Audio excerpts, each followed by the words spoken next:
barra E, no C, barra E.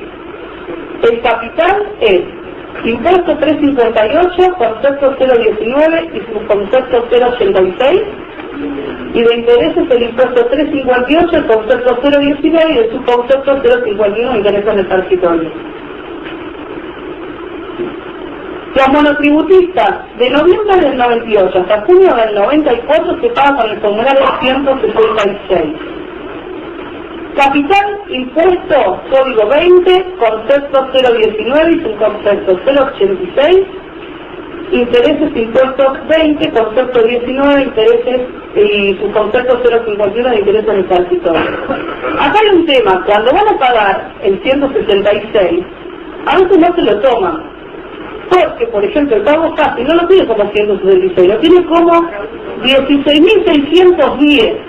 ¿Por qué? Porque vieron que ustedes cuando van a pagar el cuadrito de arriba del importe, dice el número de actividad, el código, que ustedes le ponen 10 cuando es una actividad. Bueno, perfecto. Cuando es una actividad, cuando está activo. Bueno, cuando van a pago fácil no se lo toman, porque en realidad para ellos es 16.610. Así que por las dudas que paguen un pago fácil lo van a encontrar ahora con ese número. El 666 con distintos códigos. Pero también para el pago fácil. Sí, es el mismo número, sí, del código. ¿Le pones el capital de interés en la misma? Bueno. Y después, por deuda de monotributo, seguimos, ¿no? Con periodos de julio de 2004 hasta acá, se paga con el formulario 155. Uno por capital y otro por interés. Señores, está bueno esto, pero no se les ocurrió nunca agarrar y hacerlo todo junto y no que tengamos que hacer 2 boletas por cada mes. Todavía no llegamos. Capital, impuesto 020, concepto 019 y subconcepto 086. Y de intereses, el impuesto 20, el concepto 019 y el subconcepto 051 de intereses del territorio. Una consulta,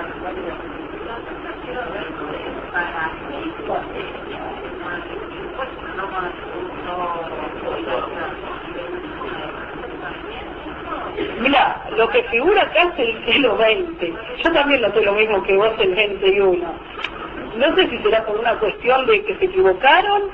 Eso habría que, mira, buena pregunta porque habría que preguntarlo. Y me acabo de dar cuenta de algo que me preocupa en serio, sobre todo en aquellos casos en los que uno está pagando capital e interés todo entero para completar los 30 años. El impuesto 358 es contribución del autónomo. Y vos le pones todo el capital, la crucecita en el 358 de contribución, no va a haber inconveniente en que ANSES lo reciba. Pero si por alguna razón yo tuviera que recalcular la liquidación, mandar todo el impuesto de capital a 358 va a producir que genere una deuda de liquidación siguiente y que la parte del capital que le sobre al 358 no se va a... Yo siempre que falte una moneda para el peso.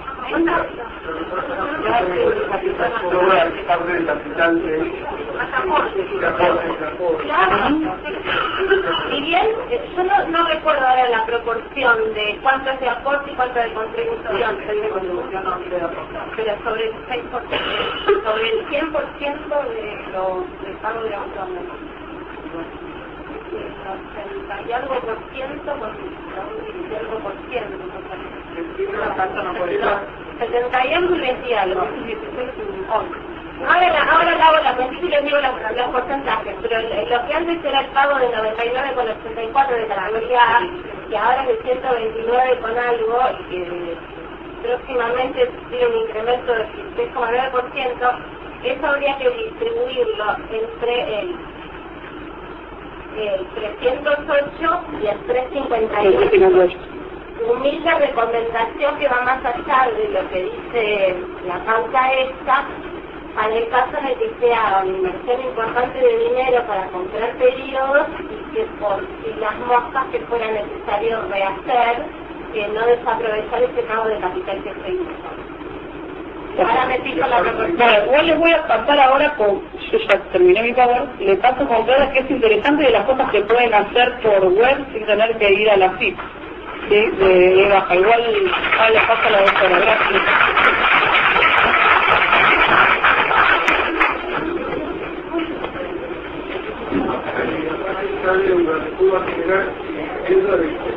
Tal cual, tal cual. Por eso la recomendación de imputar correctamente más allá. Hola, por eso la recomendación de que cuando se pierde bastante dinero, imputar, distribuir entre el código 308 y el 358, independientemente de tener la tranquilidad de que si uno manda todo a 358, antes lo acepte porque está escrito en la 555. Lo que no sé, porque la cuota corriente. la corriente. Nosotros se calcula la deuda, nosotros en la parte final pone el volante de pago, hay un de la que lo distribuyen. incluso y hay un de pago de crédito, que en realidad tenía prohibido para la construcción, pero bueno, cuando lo cobran, ahí sale bien incluido el código 308, 348. Entonces, recogemos la recomendación de que para obtener una adecuada distribución del monto de capital de la categoría entre el código 308 de favor y el 358 que es contribución, se puede aprovechar la herramienta de CCMA, que es uno de los aplicativos a los que se ingresa por la fiscal. Pero digamos que la recomendación de la recomendación es que aprovechen esto para tener bien la distribución del capital entre el 308 y el 358, y lo mismo los intereses, pero para el monto de los intereses que le hagan caso a la liquidación del FICAM, no a lo que tira la cuenta corriente, porque a nosotros se va a perder el FICAM. Y bueno, Edith me ha llegado la palabra con el tema de las inscripciones. Esto yo, o sea, las cosas que les voy a comentar en 5 minutos, sinceramente no busqué normativa. Creo que la única normativa de ASIF a la que accedo es a la que gentilmente los colegas mandan por el foro de nuestro, por el grupo de previsionales. No me intereso por otra normativa que no sea la que menciona de esta manera. Esto que yo les comento es porque cosas las voy encontrando queriendo dar altas de autónomos de los periodos, digamos, para poder comprar periodos de autónomos de los últimos meses para completar los 30 años con aportes, que es una alternativa que algunos utilizamos para no tener que comprar el servicio doméstico y correr el tiempo de que se pueda llegar a pagar una verificación. Entonces, eso ya es un tema de estrategia. Pero digo, a raíz de esto, hice un par de experiencias a los contratos y me encontré con lo que les comento ahora. Para inscribir a una persona en ASIF, antes nos alcanzaba con el formulario 460, el documento, las pruebas de domicilio y acompañar el derecho de autónomos para cargar el número de cuentas si lo considerábamos conveniente o necesario. Para los que no queríamos que el cliente fuera a la ASIF, firma certificado en el formulario y el 3283 se queda ante ASIF. Bueno, ahora resulta que desconozco desde cuánto hace que lo hace poco, es inevitable la presencia del contribuyente en la ASIF, porque se impuso como requisito para las nuevas inscripciones un par de datos holográficos que son fotito y firma. Entonces no alcanza con digamos, con los atributos de la personalidad vertidos en el formulario y la firma certificada, sino que también para todo el que ingresa como contribuyente a la CIF le piden firmita, fotito. Y eso solo puede obtener con la presencia del contribuyente. A la vuelta de esto, por aplicativo de ASIF, ingresando a la búsqueda fiscal, hay un rengloncito que es aceptación de datos biométricos, que los datos biométricos vendrían a ser la foto de la firma. Entonces ahí aparece la fotito del usuario, la firma y se acepta. Recién a partir de ahí puedo empezar a manipular, a maniobrar con los aspectos impositivos que a mí me permiten seguir adelante con mi interés de cubrir a mi cliente.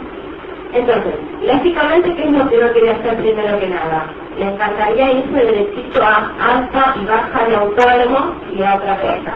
Entonces yo les recordaré las características que a mí no suelen apareciendo.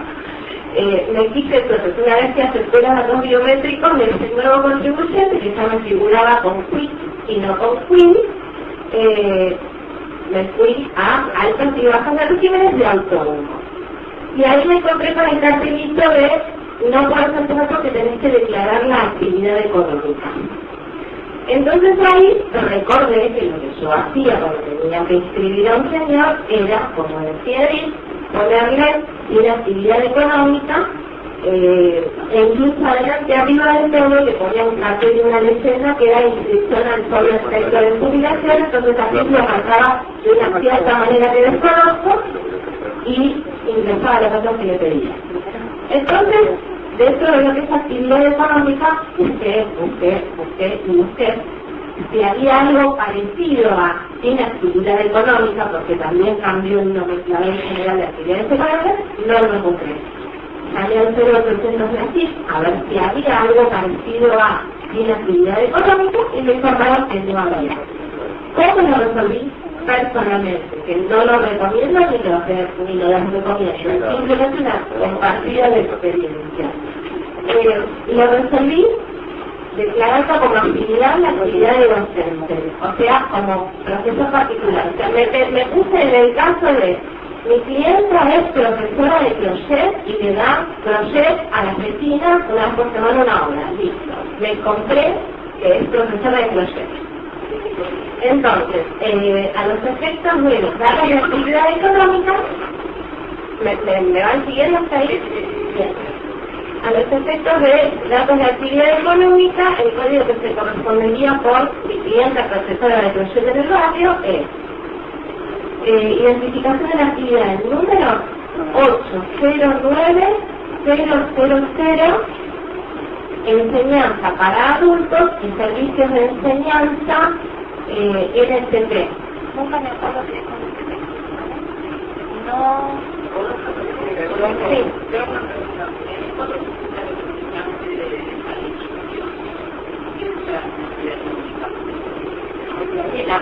Bueno, lo podés poner ahí en el 460, pero a mí me ha pasado que no me tomaban el 4, o sea, me tomaban la incorporación del ser humano como FIC.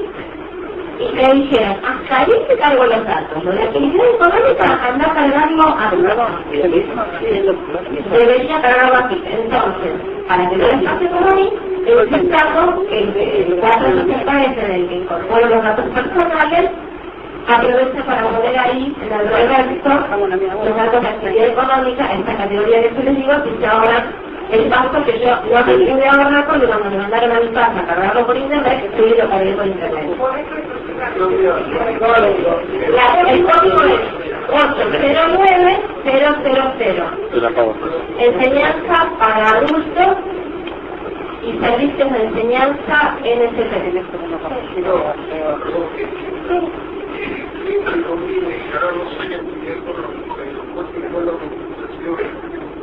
Totalmente, pero no me funciona el administrador.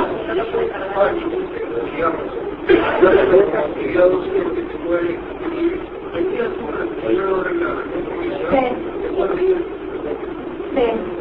Y ahora funciona el tipo de perfecto.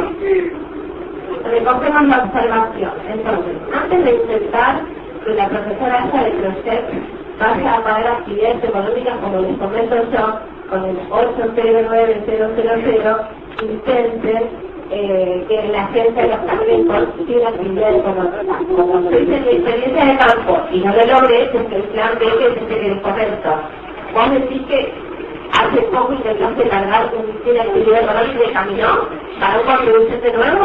Eso, como decís, lo único que a mí me permitió ir a mirar la comunidad, digamos,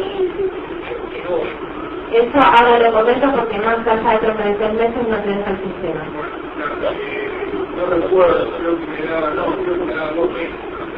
Bueno. Ahí no te puedo decir porque no hice la experiencia, simplemente estoy compartiendo lo que hice. Bueno, entonces, una vez que tenemos solucionado el ítem me tiene que figurar algo en actividad económica, sea que lo logremos por la vía de una actividad económica, por la vía de enseñanza particular, o lo que ustedes consideren que mejor resuelve y menos problemas de traer al cliente, recién ahí se puede dar alta y baja de autónomo. Entonces, ya tengo el CUIP, los datos biométricos aceptados, ya tengo solucionado el impedimento de no tener la actividad económica declarada, me voy a dar el alta de autónomo. El alta retroactiva, y la quiero dar por internet, me puedo retrotraer no más allá de los 36 meses contados desde ahora. O sea, que ahora creo que el sistema estaría permitiendo agosto o septiembre del 2007. ¿Sí? Bueno, una vez que intenté dar alta y baja en la misma vuelta, con dos operaciones, digamos, con dos operaciones informáticas distintas, no tuve problema. Pero a la vuelta siguiente que intenté a las 2 semanas más o menos, me hizo dar el alta, y cuando le quise dar la baja, a los 3 minutos, porque ando haciendo como todo junto, el sistema me mandó a esperar a que pudiera procesar el alta. Entonces, y el alta de 6 meses para atrás, al día siguiente, entrando por la misma pestañita, le pude dar la baja de la actividad, declarándole ahora sí la actividad de profesora particular de acuerdo al nomenclador que a nosotros nos resulta familiar de las actividades económicas. Entonces, ¿qué pasa? Hasta ahí logré hacer. Entonces, todo lo que tenía que hacer en AFIP, lo hice en AFIP. Todo lo más que podía avanzar por internet, también se ¿completar el objetivo? No. Porque si me agarra, si es una clienta nacida hace poco, con esos 3 años no me alcanza para completar los 30, necesito 4 años y pico. ¿Cuánto queda? ¿Cómo? ¿Cuánto queda? Y 10, 11, una cosa así, la verdad que me olvidé, no me olvidé de traer la información actualizada de cuánto sale, pero entre 10 y 12 más o menos. No, total. Ya termino un minutito más. Entonces, hasta ahí tenemos solucionados los 36 meses, pero resulta que las cositas me daban que necesitaba 44 meses. Entonces ahí sí, como me tengo que ir más atrás de esos 36 meses, se soluciona con formulario 460. Y con el reverso del formulario 460, ya lo tengo inscrito, entonces por informar únicamente el periodo que le quiero dar de alta, me alcanza. ¿Cómo? ¿Le preguntaba qué periodo? Bueno, y acá pasa lo siguiente. Yo puedo elegir entre intentar que me quede pegado lo último que me tomó el sistema informático y de ahí para atrás, pero tengo el tema en una agencia, por ejemplo, no me lo quisieron tomar porque vieron que a partir de marzo de 2013 cambian la letra de ahí, tiene que ver con los ingresos anuales y todo eso.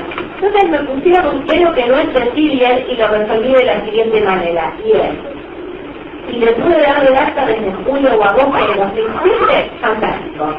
Me fui desde el 2 del 2007 hacia atrás tantos meses como necesitaba para completar los 45 meses que requería para tener los 3 años de servicio con aporte. Y no me hice mala sangre con respecto a los montos, porque estamos hablando de que a partir de marzo de 2007 para acá tenemos los montos de categoría 1, que el último monto oficial es el de 166 pesos con algo, que ahora debería aumentar, mientras que el monto de categoría A es 129 con algo, que también ahora debió haber aumentado un 16,9%. Entonces, justo en este caso, aunque me vaya un poquito más hacia atrás y me quede el corte de que no rellené marzo a agosto o septiembre del 2007, de cualquier manera, por irme más atrás, no necesariamente pagar intereses porque tengo un capital más chico. ¿Sí? Bueno, y ahí sí, si logro cargar un 460 el periodo del más atrás para completar la cantidad de meses necesarios para los 30, fin del cortito, me queda registrado en el sistema y ya puedo hacer mi cita como incidente. ¿Cuáles son las vicisitudes que se le pueden llegar a presentar al cliente positivamente? Y me parece importante hacer la salvedad. La salvedad es que uno está manipulando con actividad económica y régimen de autónomos exclusivamente, porque es lo que nos interesa y lo que tenemos que resolver para poder hacer un SICAM que dé 30 años. El tema es que la de oficio podría llevar a darle un alta en IVA y en ganancia. Entonces, ¿cómo se soluciona esto? Digamos, advertirle al cliente que tiene un riesgo que personalmente y profesionalmente considero muy bajo, pero que existe jurídicamente, de que le den la alta de oficio de autónomos y de IVA y de ganancia. La solución es, si esto sucede, o sea, no hago nada hasta que suceda que la AFIP me avisa que me dio de alta a IVA y ganancia. Si sucede, voy a ver al contador que me tiene que preparar las últimas 36 declaraciones de IVA y los últimos 3 años de ganancia, en cero o como le parezca, o que lo resuelva el contador, se presentan y se da la baja de IVA y de ganancias y ya queda, digamos, prolijo y la obligación es exigible. Si a mí me preguntan si me parece que vale la pena anticiparse como para tener todo el panorama impositivo completamente cubierto y darle de alta IVA, ganancias, autónomos y las bajas y las declaraciones juradas, a mí no me parece. Pero bueno, sí me parece prudente hacerle al cliente la advertencia del caso de que llegada la situación se soluciona con contadores que genera muchos sacrificios y listas. Correcto. El directo a fruto.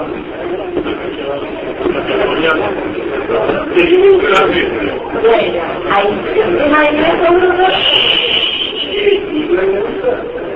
¿Cómo? Debe haber, ¿no? Advertirle al cliente que se lo resuelva el contador. Esa es la que tiene muy gente. La persona particular entiendo que es IVA exento. Perdón, que es no IVA, sino que es ingresos brutos exento.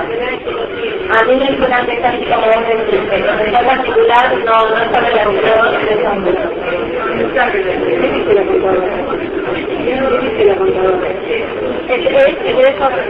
Acá la doctora Liliana nos confirma que sabe mucho de esas cosas, muchas otras nos confirma que la actividad docente se expresa de ingresos brutos. Eso no es. Bueno, de tu caso. Pablo, ¿tienes algo de servicio doméstico?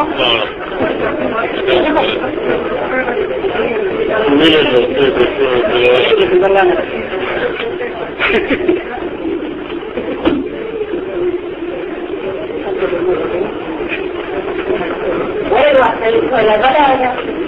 Soy ambulante hoy. Les vamos a presentar a la doctora Ana Brito, la doctora egresada de la Universidad de Buenos Aires. Gracias. Carlos, atenta. Silencio, por favor. Ya está. Vale, presento a la doctora Brito. Ana es egresada de la Universidad de Buenos Aires, especialista en previsión social, es docente desde hace muchos años en cursos de posgrado de la especialidad, es docente del Diplomado de Seguridad Social de la UCES, del COFEPRES, fue ponente en los 5 congresos de previsión social que se desarrollaron hasta ahora, y en uno de ellos, en el último, el de Salta del 2008, fue presidenta del Congreso. También es presidenta de esa comisión, de la Comisión de Seguridad Social, fue la presidenta anterior al actual presidente, y bueno, nos acompaña en la Comisión de Seguridad Social desde el año 91. Qué gatito que tiene, me preguntaron así. Yo dije, recibida no, pero por lo menos de la comisión sí. Bueno, buenas tardes a todos. No, por ahí lo analizaba.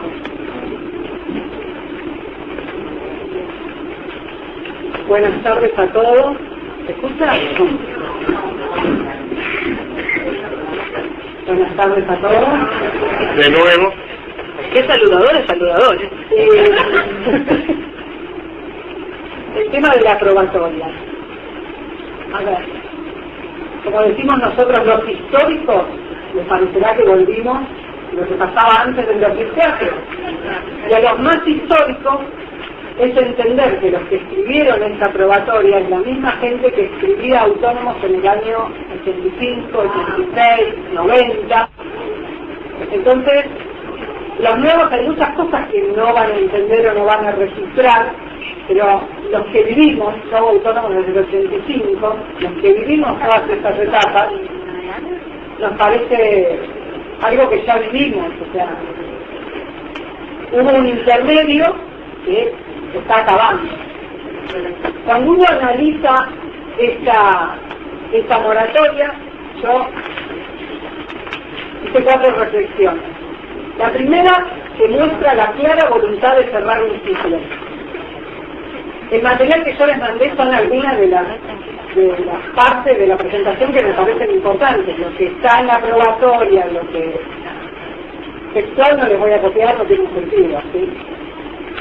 Muestra una clara voluntad de cerrar un ciclo que se abrió en el 2004 con la 25865, con el tema de las jubilaciones de ama de casa, y que de a poco se fue cerrando. O sea, cuando en el 2006 no se pudo hacer más las pensiones para el que tenía la jubilación para el que tenía otro beneficio, cuando empezaron en el 2008 a exigir las pruebas de las amas de casa, de servicio doméstico, cuando el año pasado vieron que con 20 pesos la normativa no permitía y empezaron a aplicarla, porque vemos que la normativa siempre estuvo, lo que pasa es que hacían como que no lo veían y el criterio era la inclusión, se incluía, no importaba si la norma me lo permitía o no. Si la norma no me lo permitía y ANSES me lo permitía, ¿quién lo iba a discutir? O sea, nadie. Entonces, bueno, se hizo como que hubo normas que no existían y dejaban hacer. Para mí esta probatoria es cerrar un círculo, que siempre hay más para cerrar. Yo, que no se habían visto qué distraída que estaba mirando, que me llegó por mail una circular que salió ayer, y ahora van a exigir a partir del 1 de julio la declaración jurada de salud para todas las invalideces. ¿Se acuerdan cuando salió la 24241? Era obligatorio primero un examen médico para la persona que había estado un año sin trabajar o que se afiliaba por primera vez. Después eso se cambió por una declaración jurada, que en realidad nadie la hacía y nadie la pedía. Bueno, ahora van a exigir a partir del 1 de julio pasado, para todas las invalideces, presentar la declaración jurada de salud. Bueno, o sea, es una clara voluntad de vamos a volver a dar al que aportó, al que se afilió, al que tiene derecho, y si bien la 24476 eso se la declaró de carácter permanente por el decreto 164 del 2004. No, el que la declara por carácter permanente en el 2004, de a poco se va a ir muriendo, porque al no poder ingresar todos los años y uno tener que declarar autónomos y probar autónomos y pagarlo, cada vez menos gente lo va a poder hacer. Reestablece una normativa anterior al 2004. O sea, todo lo que vamos a leer es todo lo que hacíamos antes del 2004.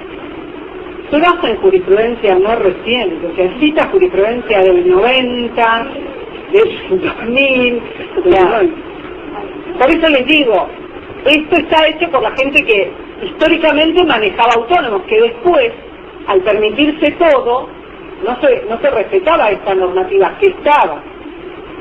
Y dejan claro qué normas están vigentes y cuáles no. Desde ahí me parece positivo porque uno últimamente no sabía qué estaba vigente y qué no estaba vigente. Puede haber cosas no claras, o sea, puede haber cosas que tienen que aclarar, pero por un lado tenemos la normativa, la aprobatoria que menciona a toda la normativa de autónomos para atrás, a lo importante para atrás, y al final con la PREV, que salió como norma reglamentaria de la resolución, dice qué normas están vigentes y qué normas no están vigentes. Entonces desde ahí nos empezamos, como yo decía, con el servicio doméstico, a hacer el manual de servicio doméstico. Vamos a empezar a hacer el manual de autónomos, porque uno tiene que empezar a buscar las normas. Entonces acá yo le puse normas a tener en cuenta. Cuando uno quiere analizar al autónomo, arranca por la definición de quién es un autónomo en el artículo 2, inciso B de la 24241. En el artículo 8 me establece que los aportes se hacen teniendo en cuenta rentas. El artículo 10 y 11 dice cuál va a ser el aporte y cuál va a ser la contribución, que sería el 27% sobre las rentas.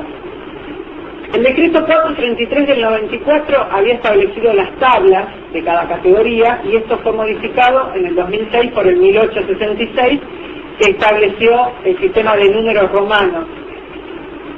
Para todos los periodos anteriores a la 24.241, remite a las leyes anteriores, a la 14.397, a la 18.038 y a la 25.568. Cita el decreto 507 del 93, que es el que estableció que la fiscalización, recaudación y aplicación de los recursos de la Seguridad Social iban a estar en manos de la DGI de ese momento, AFIP de este momento. La resolución conjunta 1616 del 03, todo esto está en el material que yo se los repartí. Todo esto que estoy leyendo está en lo que tenés en la mano.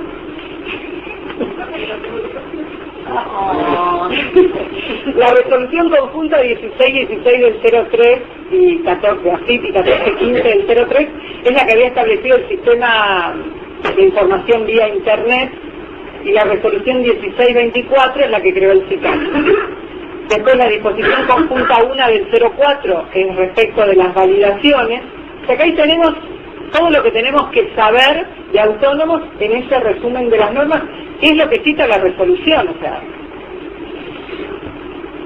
yo lo que hice a partir de ahora es, tomé temas y le incluí todo lo que dice la normativa vigente, ¿sí? Como para entender los llamados beneficios, porque si no, uno agarra lo que dice la resolución, lo que dice la PREP, lo que dice la circular, en muchas partes se repite, en otras agrega. Entonces lo que hice fue tomé cada tema y puse qué estaba vigente o qué se aplicaba en cada tema. Algo que dice la PREP y que me parece que es como para arrancar el tema, es que a los fines de otorgar la prestación y establecer correctamente la fecha inicial de pago, el interesado debe necesariamente clarificar su situación de revista respecto de los servicios autónomos que pudo haber oportunamente desempeñado y que presenten deuda. Y que al momento de solicitar la PBU se deberá acreditar que no registra obligaciones no prescritas impagas por aportes correspondientes a las actividades de autónomos.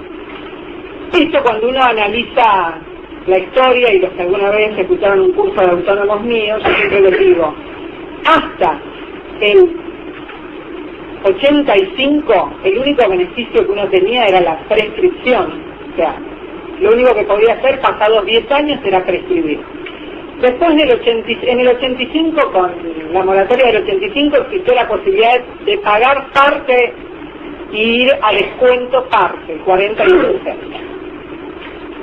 Pero cuando sale la 24.241 y el decreto 679 establece que no se puede solicitar una prestación previsional si uno tiene deuda con el sistema, siempre se está refiriendo al que alguna vez se afilió a autónomo, porque tiene deuda con el sistema y que se había afiliado.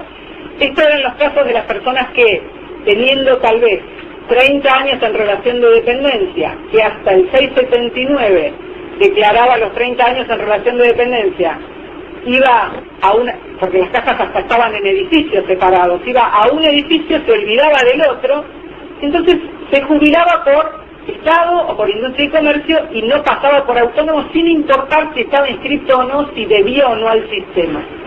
Si yo lo necesitaba, iba a hacer un reconocimiento de autónomos y lo llevaba a la otra casa. Estoy contando la historia, pero es para que entiendan las normas. Entonces, cuando el 679 dice que yo no voy a poder solicitar una prestación, se presenta el problema a todas las personas que tenían alguna inscripción y que, a pesar de tener 30 años en relación de dependencia, no podían obtener la prestación porque tenían deuda con el sistema. Y si iban a solicitar la deuda, como podían prescribir lo que había pasado 10 años, o sea, si alguien se había anotado porque puso un negocio en el 80, y en el 94 quiso ir a sacar una jubilación con 30 años en relación de dependencia, iba a poder prescribir 94, 84, iba a poder prescribir 80 al 84, pero del 84 al 94 lo iba a tener que pagar. Entonces la gente no podía jubilarse. En ese momento hubo mucha presión de los gremios para que salga la 24476. Era el afiliado autónomo podía condonar la deuda, ¿sí? Entonces, bueno, esto ahora lo vamos a ver bien cuando vemos la 24476. Empecemos por la primera, que es la prescripción, pero yo les quería explicar esto como para que cuando hablamos del afiliado autónomo sepamos a qué nos estamos refiriendo. La PREP 27 establece cuáles son las disposiciones, estas son las corridas, disposiciones complementarias y aclaratorias. Y entonces dice que respecto de la prescripción, condonación, renuncia de servicios autónomos o caducidad de la deuda exigible, esto, la norma que vamos a referirnos es a la PREP 11 del 1127. O sea que todo lo que tiene que ver con los beneficios lo sacamos de la resolución y de la PREP. Respecto de la fecha inicial de pago, dice que está vigente la 17 del CD3, y respecto de la edad avanzada y la 25321, permite aplicar la 25321 a la edad avanzada como establece la circular 51 del 05. Y aclara que está vigente la circular 52 del 05, que era la que establecía qué beneficios podía aplicar y qué beneficios no podía aplicar en cada prestación. ¿Se acuerdan que era una tablita que iba teniendo cruces de acuerdo a cuál puedo? Bueno, esa sigue vigente. Empezamos con la prescripción. La prescripción es el artículo 16 de la 14236, que dice: las acciones por cobro de contribuciones, aportes, multas y demás obligaciones emergentes de las leyes de previsión social prescribirán a los 10 años. O sea, si el organismo no me lo reclamó, yo puedo oponerle la prescripción cuando me quieren cobrar una deuda pasada los 10 años. ¿Qué dice la normativa respecto de la prescripción? Lo primero claro es que el periodo prescripto no se considera ni para servicios ni para aportes. Esto es porque esto viene de la 18038, no de la 24241, porque antes nosotros teníamos tantos años de servicios, tantos años de aportes, por eso hace esta aclaración, que hoy con la 24241 no tendría sentido, pero bueno, la normativa dice que el periodo que yo prescribo es como que lo borro. Y si existen meses aportados dentro del periodo que yo quiero prescribir y los quiero reconocer, debería hacerlos porque es necesario, ¿sí? Respecto de la jubilación 18038, en esa ley, el autónomo para jubilarse tenía que tener una antigüedad en la afiliación de 10 años para la jubilación ordinaria y 5 para la edad avanzada. Entonces, si yo quiero prescribir en la 18038, la persona se tuvo que afiliar formalmente autónomo 10 años antes de poder prescribir. Y si no efectuó aportes, pero se afilió, igual puedo prescribir. Hoy nadie va a pedir una jubilación de la 18038, o sea que esto es como si yo me pusiera a explicar qué hago con la primera ley. Pero bueno, se puede levantar y dejar sin efecto la prescripción todo o parte del periodo prescripto acreditando el pago de los aportes respectivos. Esto es, si yo alguna vez hice un trámite en el que prescribí un reconocimiento, una invalidez, y ahora yo quiero reconocer el periodo, puedo levantar la prescripción, lo pago y listo. Para las prestaciones de la 24241 no necesitan antigüedad de 10 años como afiliado, porque la ley no me pide la antigüedad en la afiliación. Y dice que si no se cuenta con la afiliación, con la fecha de afiliación, tengo que recurrir a una tabla. Vieron que al final de la resolución 555 hay una tabla que, de acuerdo al número de afiliación, se estima en qué año se afilió. Esa tabla se usaba para cuando uno no tenía la fecha de afiliación para ver si podía prescribir o no. Pero hoy, si yo quiero prescribir, ya esto no tiene sentido, o sea que la tabla tampoco tendría sentido. Bueno, y también aclara que cuando yo opto por la moratoria 592 no puedo prescribir, que era lo que decía Edith. sea, si yo quiero hacer valer la deuda que me sale en el padrón de autónomo, si es sin deuda o la poca deuda que me pueda salir, yo no puedo prescribir ningún periodo que esté incluido ahí. No puedo ni prescribir, ni condonar, ni aplicar la 24.476, ni la 25.321, ¿no? En el periodo que abarca la moratoria. En el periodo que abarca la moratoria. ¿Ah? ¿Sí? Y algo... Y algo que también dice la normativa es que no se puede prescribir el periodo ampliado. Hoy, ¿quién va a prescribir un periodo ampliado? Si uno lee el ejemplo que citan, es un ejemplo viejísimo que dice que si una persona se afilió en el 79 y declaró fecha de inicio en el 77 y quiere ampliar porque necesita más años con aportes, como prueba presenta el título de maestra normal nacional. ¿Existirán los títulos de maestra normal nacional? Obtenido en 1955 y declara haber realizado la tarea de maestra particular no informada anteriormente. Se tendrá en cuenta los siguientes periodos: 55 al 76, que es lo ampliado, código 746, viejos, estos códigos no existen más, y del 77 al 77 activos como comerciante. No se podrá aplicar la prescripción en el periodo 55 al 76. Pero sí, yo podría aplicar el artículo 6 de la 24.476 que me permite condonar todo lo anterior al 93 que no necesito para jubilarme. Entonces, bueno, esto es lo que dice la normativa. Yo hoy, si tuviera que sacar, primero que antes cuando uno ampliaba lo que necesitaba.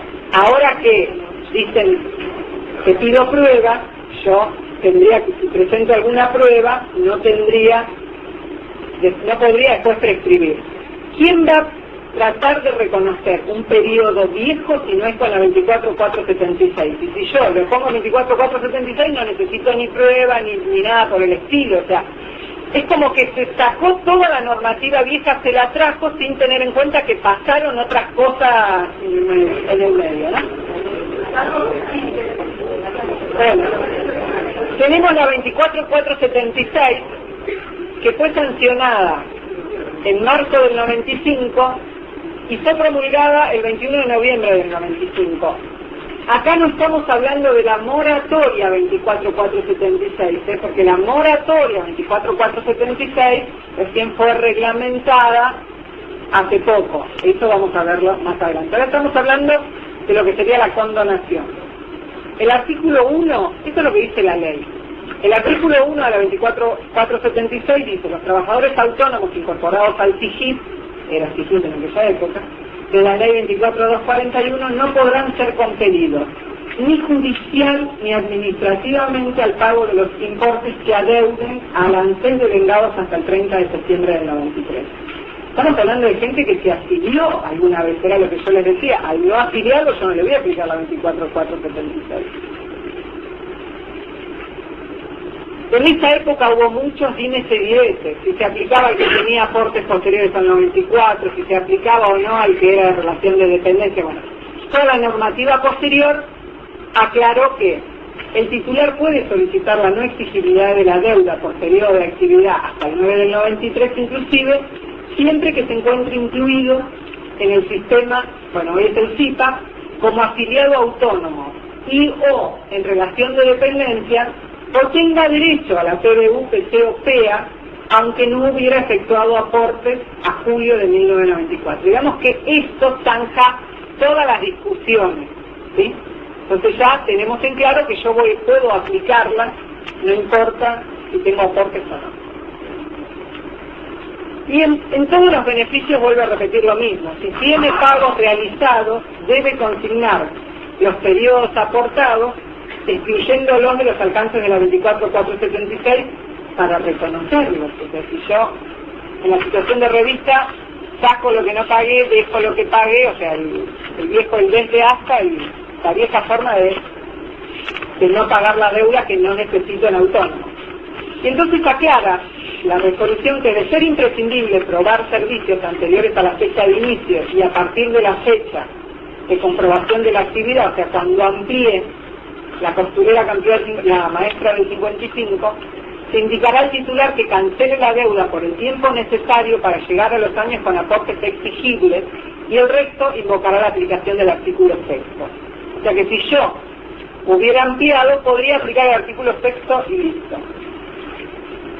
Y la inclusión de los servicios en los alcances del artículo 3, o sea, la declaración jurada del artículo 3, se efectuará únicamente a través del SICAM, ya que su denuncia constituye una declaración jurada ante la AFIP, la que podrá realizar los controles de práctica para corroborar la misma. A AFIP no le interesa comprobar esto, y digamos que yo creo que el que cambió el criterio es ANSES y no AFIP, porque de hecho la mayoría de la gente que estaba manejando este tema en AFIP no estaban de acuerdo con esta forma de tener que controlar. Si ellos lo tienen todo ya en internet, ¿qué es eso de que le van a tener que llevar la prueba en las agencias? No quieren saber nada con eso. Bueno, acá tenemos la ley 25321. La resolución remite a las normas incluidas en el manual de procedimiento de las circulares que emita la gerencia. Por eso cuando salió la PREP aclaró qué normas estaban vigentes, que iba a aplicar y qué no. El artículo primero de la 25321 dice que los trabajadores que completen los servicios y los aportes requeridos para acceder al beneficio jubilatorio, de acuerdo a las leyes correspondientes, podrán renunciar a los meses trabajados en calidad de autónomos que excedieran o hubieran sido simultáneos a dicho periodo, caducando a tal efecto la deuda exigible. O sea que acá yo no tengo un límite, mientras que la prescripción puedo prescribir pasados 10 años. La 24476 puedo aplicarla hasta el 30 del 9 del 93, la 25321 la puedo aplicar hasta ahora, o sea, no tengo una limitación temporal. La resolución dice, la PREP dice que se admite la renuncia de tareas por la ley 25321 y el prorrateo de edad y servicios y la compensación de exceso de edad. Esto a nosotros nos parece obvio, pero cuando salió la PREP hace varios años era algo que se discutía, quedó ahí. En pensión y en retiro por invalidez voy a poder aplicar la 25321 siempre que reúna los requisitos del artículo 19 de la 24241. O sea, siempre que tenga derecho a la PBU. PBU en consonancia con el 38, o sea, yo puedo incluir la declaración jurada de acuerdo a la fecha de cese. Pero, si no tengo los requisitos para la PBU, voy a tener que tomar ese periodo de acuerdo a lo que me dice el 526 como inactivo, o sea que esto le va a afectar el cálculo del haber. ¿Sí? De igual forma, ocurre en la prestación por edad avanzada por invalidez. Vieron que cuando uno pide una invalidez y la persona tiene más de 65 años, es una prestación por edad avanzada por invalidez. Entonces también yo solo podría aplicar si reúno los requisitos y si no, me lo van a tomar por el 526. Esto está bueno que diga que sí y que no, porque sobre este tema también hubo mucha discusión. Si puedo o no, si la persona...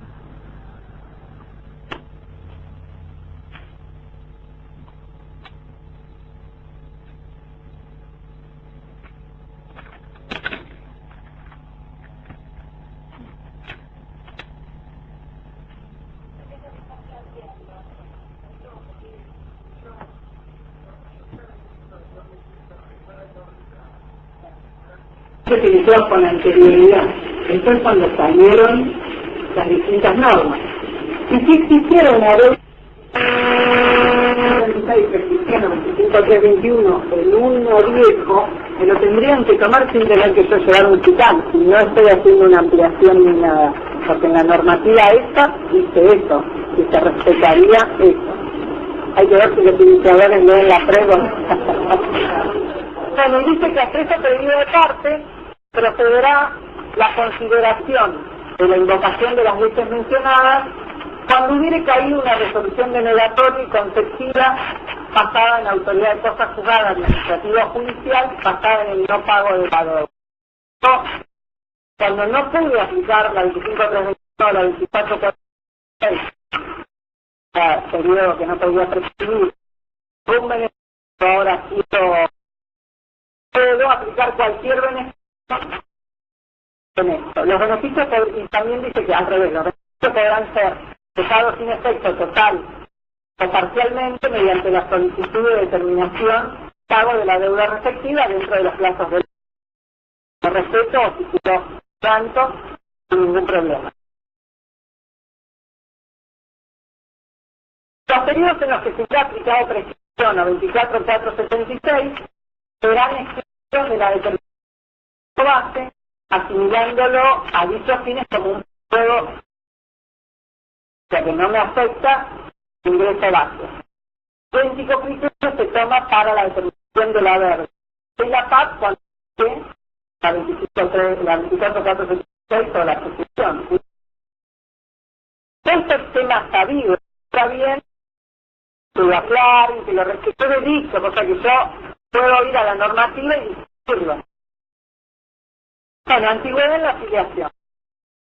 ¿Cuándo yo necesito antigüedad en la afiliación?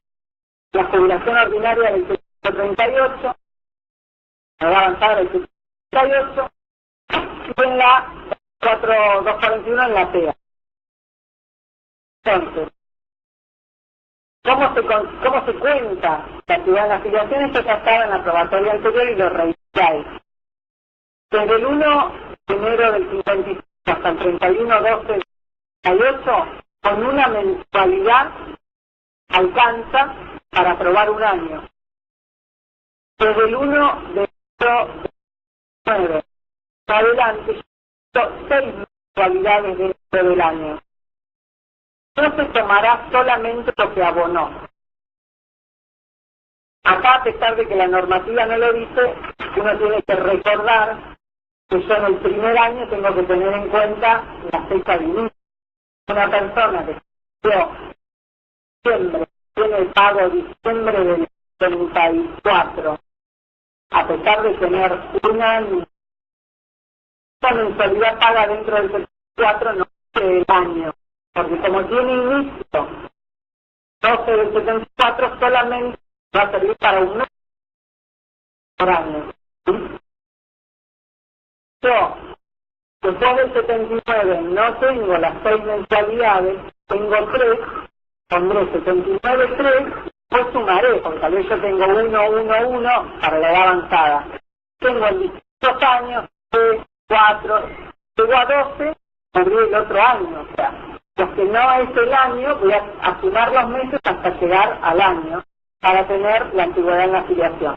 Hoy solamente lo estamos usando para la edad avanzada de la 24/41, cuando la persona tiene o solo aportes autónomos o mayormente aportes autónomos. Como yo digo, todo lo viejo vuelve, utilizando la regla de la caja otorgante, si una persona tiene más de 5 años para la edad avanzada, lo que completar, no me tendrían que pedir la antigüedad en la afiliación, porque para la prestación por edad avanzada, la persona que trabaja en relación de dependencia no es requisito la antigüedad en la afiliación.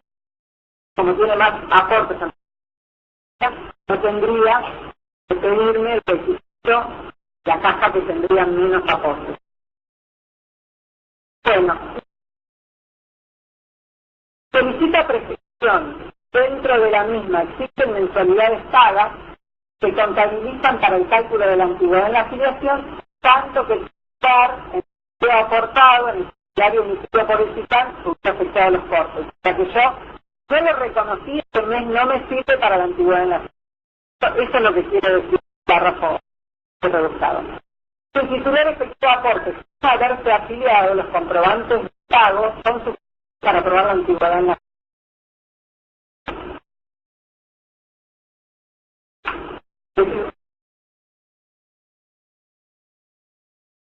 No. Yo lo puedo presentar. Si quiero reconocer para la antigüedad en la afiliación, lo tengo que reconocer.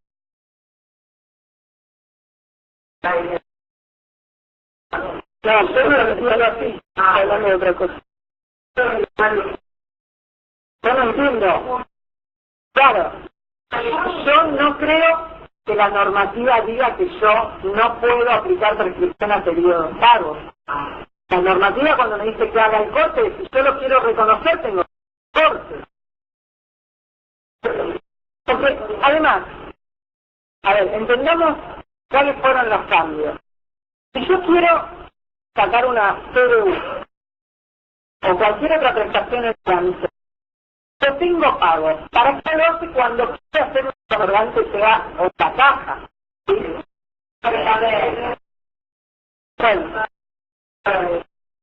Bueno, esto cuando sigue el sexo lo vamos a ver en... Esto lo vamos a ver más adelante. Para una PDU, una prestación que tengo pago. Salvo que tenga un pedacito pago y lo que me están reclamando sea importante. No le encuentro pero yo creo que así ya lo hice. Bueno, reapertura de instancia administrativa, volvemos a lo de... Yo me acuerdo que cuando salió la aprobatoria en el 2005, se decía, ¿cómo me dejan ampliar periodos sin probar nada? Me declaré en una de los planes de actividades de pago. No. Ahora, para toda reapertura me van a pedir pruebas. Entonces dice, ¿a qué universo se aplica esto? Los casos incluidos en esta normativa es prestaciones del 18038, prestaciones a cargo del Estado, o a los de 17, los reconocimientos de servicios autónomos para lo previsto en otro recinto. Han sido denegados por falta de acreditación autónomo, total o parcialmente, mediante resolución formal, la cual se encuentra concedida, se solicita una reapertura de instancia administrativa en los términos del artículo 5, ya que se establecen toda la normativa en la que van a pedir prueba, que ante un pedido de reapertura de instancia administrativa fundada en ampliación o modificación de los periodos de servicio autónomo, oportunamente denunciados, la audaz interviniente deberá solicitar las pruebas según sea la actividad de que la evaluación y sustanciación de las pruebas en estos casos estará a cargo de la audaz. Porque todo lo anterior al 93 y solo incluso en la 24476 no necesito estar afiliado, no necesito nada, es como un marco general. Pero cuando ellos, en alguna situación en particular, lo prueba, lo específico, más importante que entonces para ellos, aun cuando yo estuviera ampliando o levantando un cambio anterior al 93 en una reapertura de procedimiento administrativo, tendría que probarlo, aunque lo quiera hacer con la 24476, porque es una reapertura de procedimiento de lo que hubo antes. ¿Sí? Vamos a la prueba. Siempre que sea reapertura. ¿Sí? Es reapertura. Y algo bueno de la reapertura, que parece que en estos sí se hagan algo, no se dieron cuenta, antes de la aprobatoria del 2005, a nosotros no nos permitían una reapertura invocando servicios autónomos cuando yo había declarado un inactivo. ¿Sí? Acá no están diciendo esto, acá no están diciendo que me hablan de servicios autónomos. Vuelvo a los supuestos comprendidos. Vuelvo al medio que dice, han sido denegados por falta de acreditación de los servicios autónomos mediante resolución formal. O sea que si a mí me denegaron servicios autónomos, pero no me está diciendo que si yo tenía un inactivo y ahora quiero hacer una reapertura me van a pedir. Porque, digamos que me dice, ¿cuáles son los supuestos comprendidos? ¿Por qué me van a pedir más de lo que me dice la norma? Yo tenía algo en que tenía un inactivo y ahora hago una reapertura, no sería dentro de estos supuestos comprendidos de la reapertura. Se podría discutir.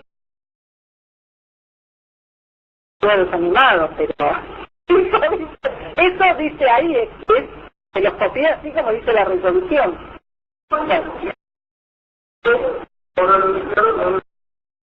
no debería presentar pruebas si es el 94,6. Si era un denegado de autónomo, sí.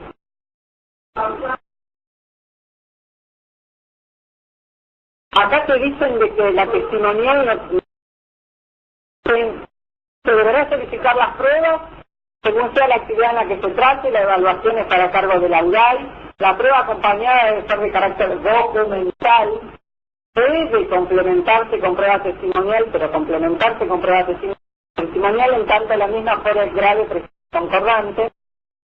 No procede la reapertura de instancia administrativa con la sola declaración jurada del imputado o con la guardia con el de acompañadas del hecho que consistan si 12 pruebas, sí.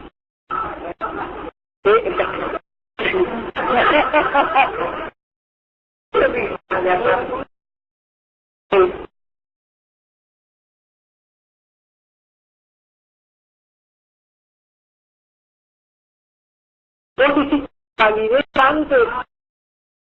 O sea, vos hiciste algún trámite anterior y te denegaron el periodo autónomo. Sí. No, parecería que no, porque entre los supuestos comprendidos, parecería que no. Flavia. Más fuerte que no se escucha la pregunta.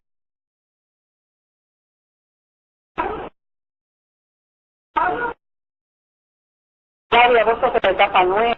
El autónomo,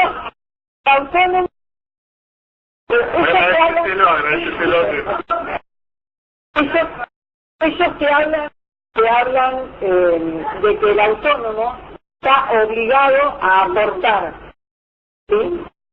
Que te dicen que te tuviste que haber afiliado, o sea, establecen una serie de pausas.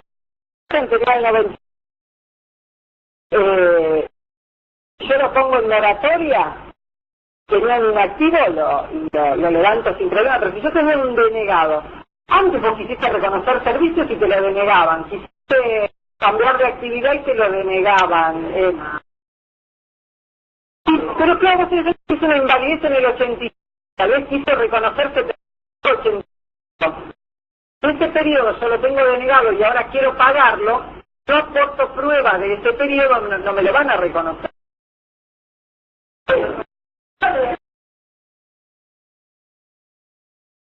No, por eso acá entre los comprendidos denegados autónomos.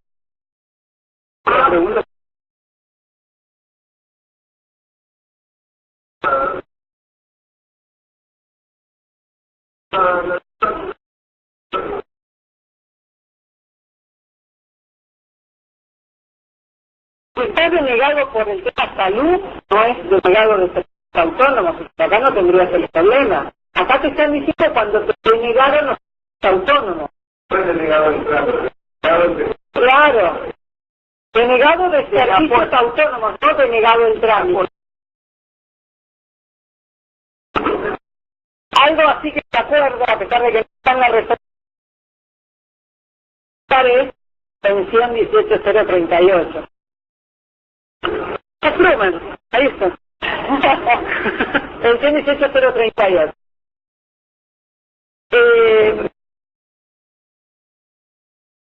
Lo digo mismo. Claro, yo lo que decía era, bueno, la ley decía que yo tenía que estar en actividad, o sea que los 12 meses es un intento cuando salió la moratoria, algo que antes me pidió, que a algunos les pareció cómodo y lo hicieron.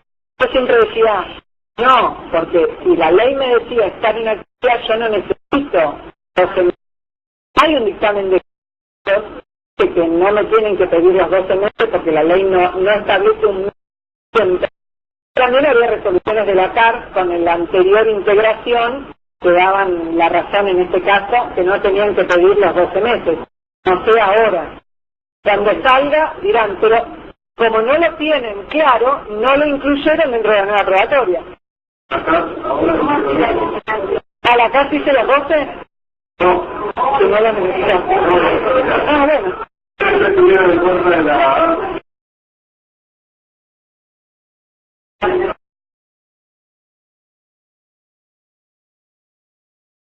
horas, porque eso es 0,38. ¿Cuánto dice la prestación? Pagás sin moratoria.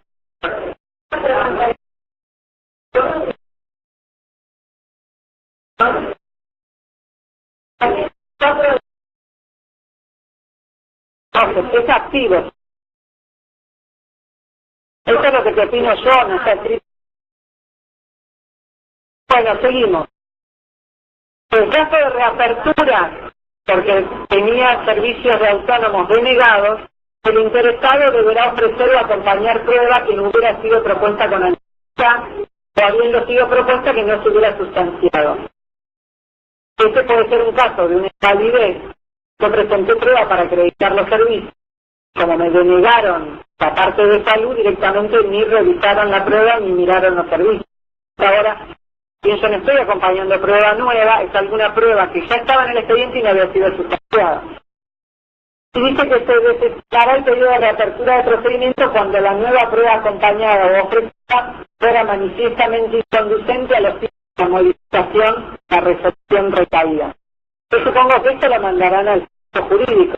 Puedo pensar que el legislador está habilitado a meritar si la prueba es válida o no, ¿no?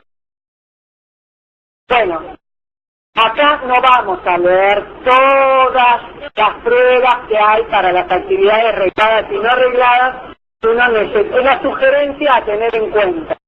Así que vamos a pasar todo el tema de actividades regladas y no regladas. Vamos a ir a las tareas diferenciales.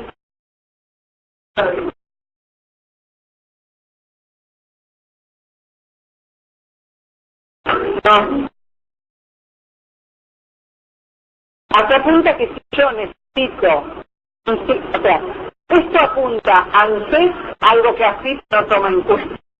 O sea, si yo quiera anotar a alguien dentro de los últimos 10 años que quedan no prescritos, que en realidad que se quieren controlar más, tendría que, si quiero anotar a un comerciante, tendría que llevar la habilitación municipal.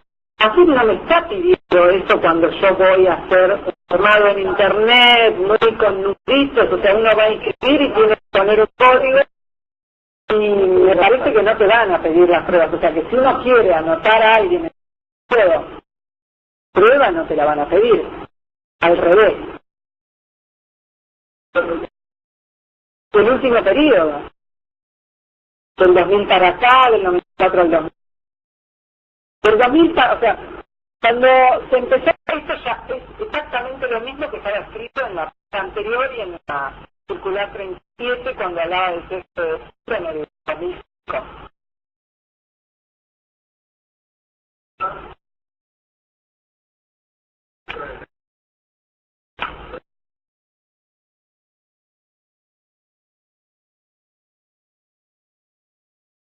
Sí, los no reglados tienen menos pruebas que los reglados, o sea, van a los criterios viejos, pero que así los dejó de lado actual. Bueno, taxistas, decreto 629, ¿cuáles son los requisitos? 30 años de probados, 60 años de edad. Eso quiere decir que cuando yo hago la liquidación de deuda, los años que le dejo tienen que ser en la categoría correspondiente, la B' o la que correspondía, pero además tengo que tener la prueba por esos años. Porque a veces nos pasa que viene un taxista que dice, bueno, yo tengo las pruebas del 80 al 90, pero tiene pagos del 70 al 80, los 30 años que yo declaro tienen que coincidir con los años que tengo las pruebas.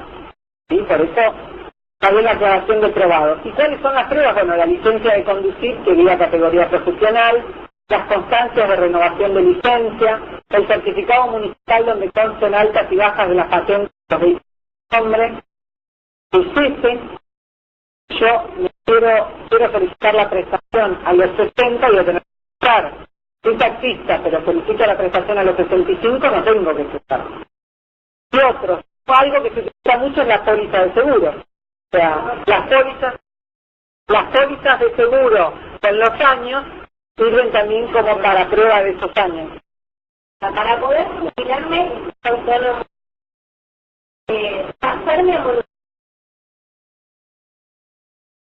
para buscar el... ¿Te cambiaste la categoría? No. O sea, si le cambiaste la categoría podrías hacerlo, pero si te dejaste en la misma actividad, porque vos podés ser un taxista monotributista, lo que pasa es que no te podés hacer con actividad, pero la actividad la podés experimentar. Para mí tendrías que cambiarte de actividad, porque una actividad común no es compatible. Bueno, lo mismo para el transportista, los requisitos son 30 años de abogado, 60 años de edad, y me establece cuáles son las pruebas que yo tendría que acompañar: el título de dominio, la habilitación personal para conducir vehículos con transporte de carga, la certificación que ayuda a la condición de titular o terminario de la afectada, el cese y las declaraciones juradas de réditos o lucrativas. Lucrativas, con talón sellado de recepción año por año donde conste la actividad de transportista. Bueno, también tenemos el tema de los prestadores aparte. Hubo un periodo en que los prestadores a la parte tenían que aportar al régimen de autónomos, y yo quiero reconocer ese periodo, voy a tener que liquidar un ciclo. ¿Sí? O sea, cuando les toque un prestador de ese tipo, van a ver. Y algo que también es ponernos estrictos es pensiones. Cuando la actividad autónoma con aportes o afiliación cercana a la fecha del deceso, o que exista una única constancia de afiliación.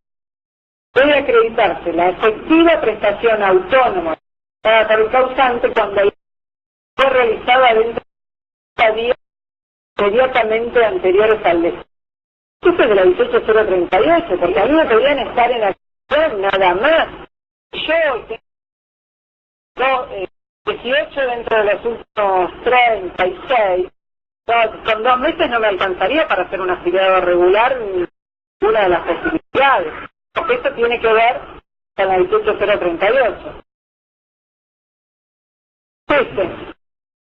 Acá también es una interpretación que consulté, porque yo dije, cuando ustedes dicen la normativa vigente y la normativa no vigente, dentro de la vigente citan a la PREP.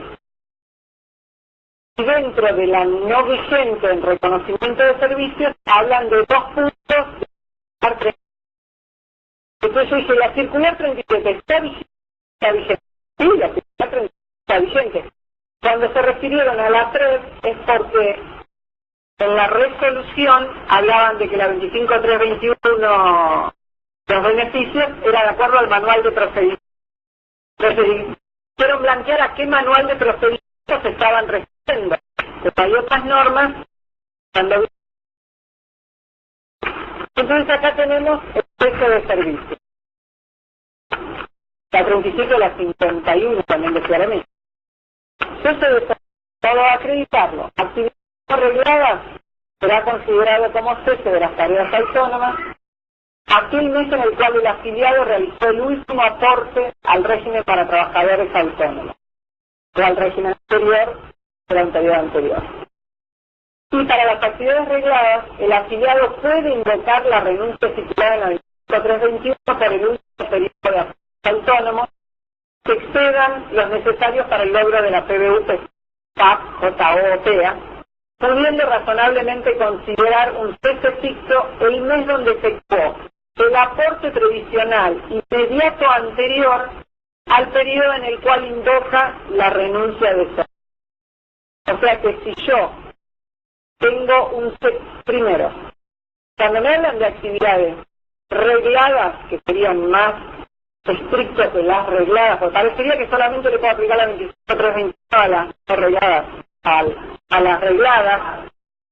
Digamos que hoy quién sabe cuál es la diferencia entre regladas y no regladas. Eso era algo que tenía antes hace 20 años, 16 años. Pero hoy, en AFIP, me van a decir de acuerdo al código ANSES cuáles son regladas y cuáles no son regladas, o sea que yo la 25321 la podría aplicar para las no regladas y para las regladas. ¿Sí? O sea, y el primer razonamiento.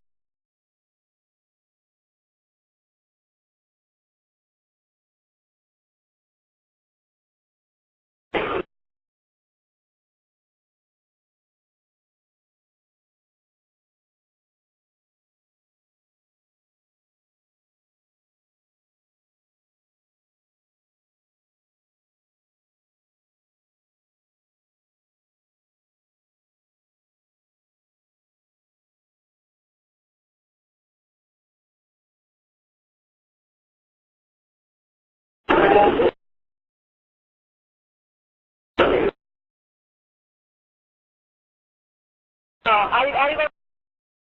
algo estás mezclando. Claro. Primero que no estamos hablando de prescripción, hablando de 25 a 321, no mezclemos. Sí.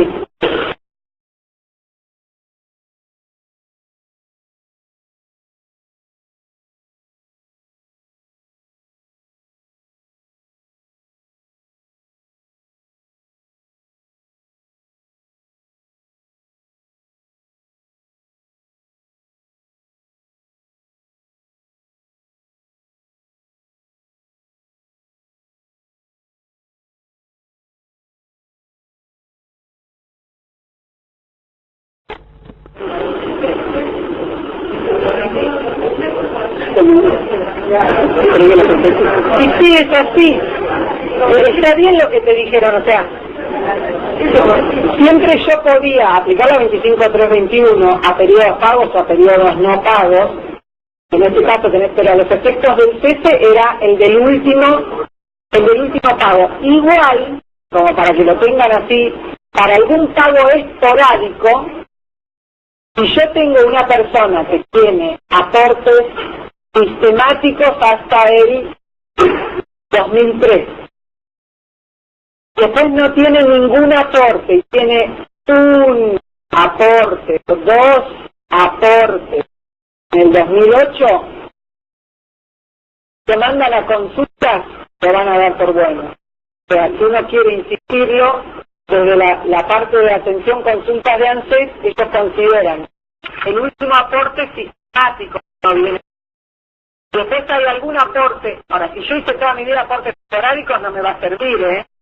No, alguien que vino sistemáticamente a aportar, puede aportar, tal vez después en 5 años aportó un mes, ese mes sí lo podría dejar de lado a los efectos del cese. Desafectar, digamos, bueno.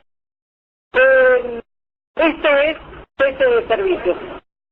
Yo no lo... Claro, puedo aplicarse.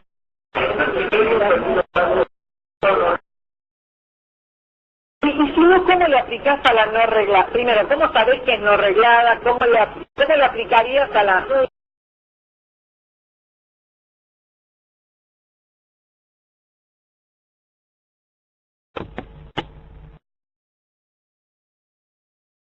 Sí. Para todo lo demás. Si yo ya tengo mi duda que el iniciador sepa hacer esa distinción. ¿Sí? Perdóname, no entiendo qué es lo que estás planteando. Claro.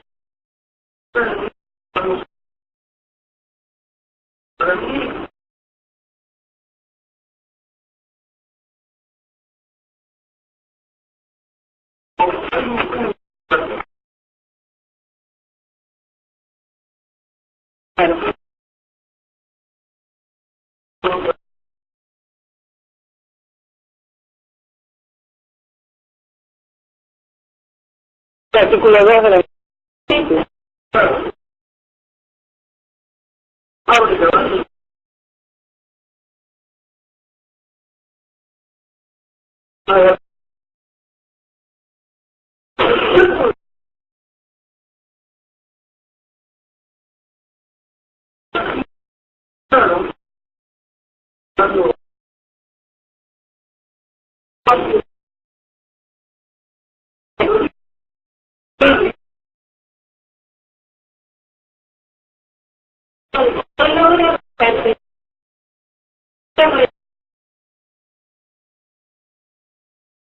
Claro, la diferencia del conflicto,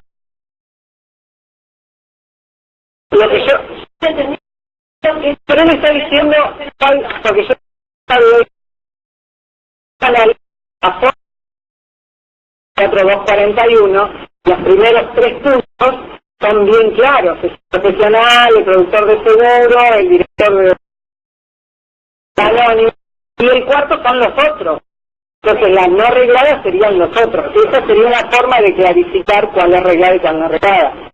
Eso es lo que él está tratando.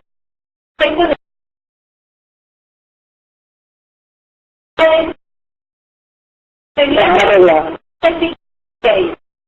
No, pero a ver cómo es ok. Ese es el tema. ¿Cómo sería ok?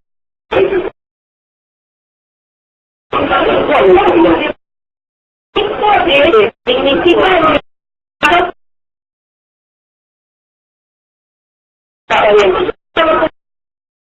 Siempre sabe que vos tenés CAM o activo, no, le aplicaste 25.321, Sí. le aplicaste 25.321 después del último aporte y tomaste el último aporte. Sí.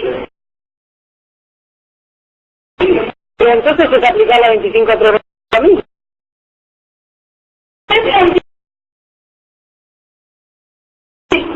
En realidad, ok. En realidad, ok.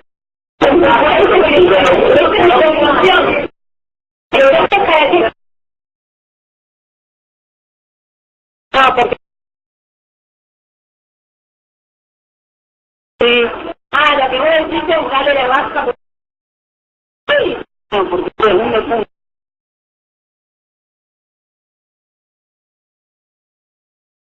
Eso es...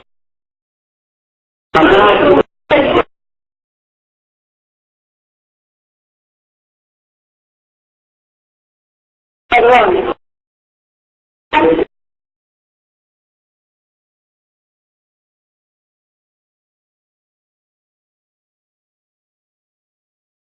Como usted existe,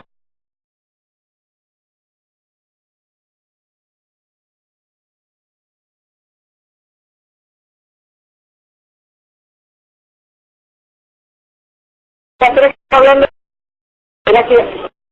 Sí.